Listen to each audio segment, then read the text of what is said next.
phrase que je termine maintenant, j'accorde une certaine importance à la France. Alors que le sujet, c'est plutôt la religion, l'astrologie, la langue, etc.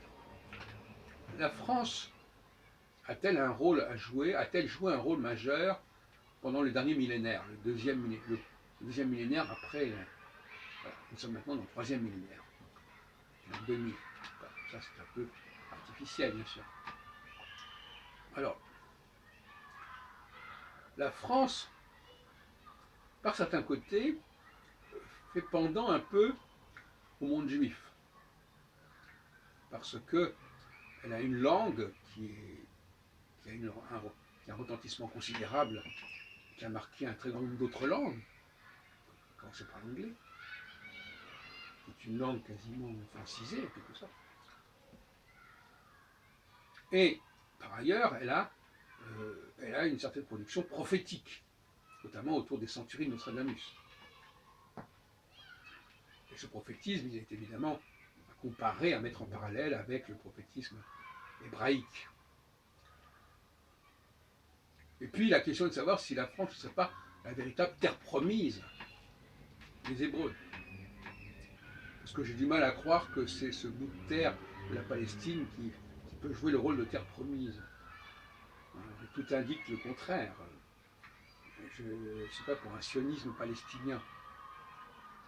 Je rappelle que le sionisme herzlien n'était pas spécialement axé sur la Palestine dans l'État juif, dans le Judenstaat. Ce n'était pas du tout une obligation. Il n'y avait que les sionistes chrétiens qui voulaient absolument que tout se passe en Palestine parce que c'était écrit comme ça et qui voulaient être dans une sorte d'imitation du passé. Donc, je pense que la France a vocation, c'est même pas une pensée, ça se précise, ça se manifeste, a vocation à jouer ce rôle-là.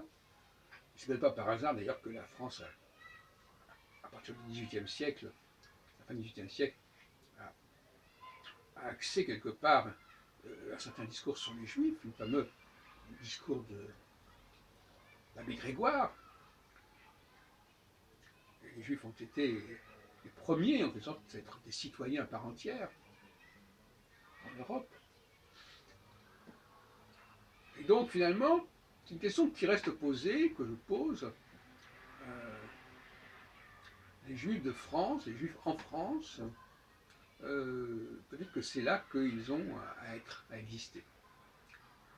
Et non pas en Palestine. Voilà donc la question qui reste pendante, que je laisse ouverte. De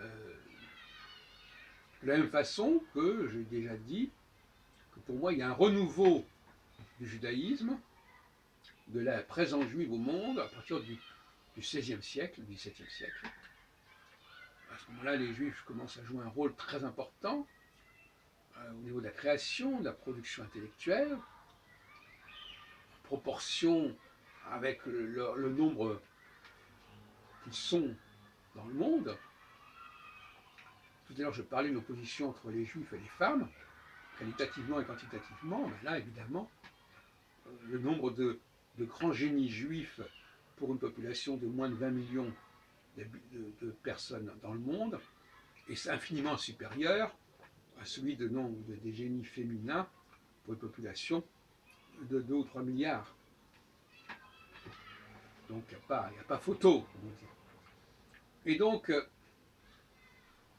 il y a des faits à observer concernant le judaïsme, où se trouve le judaïsme, où se trouve l'avenir du judaïsme, et comment le judaïsme, comment les juifs ont participé de manière remarquable à la modernité des 5 derniers siècles. Donc voilà, donc finalement tout ça, ce sont des questions qui se posent et que je me pose et que je vous pose.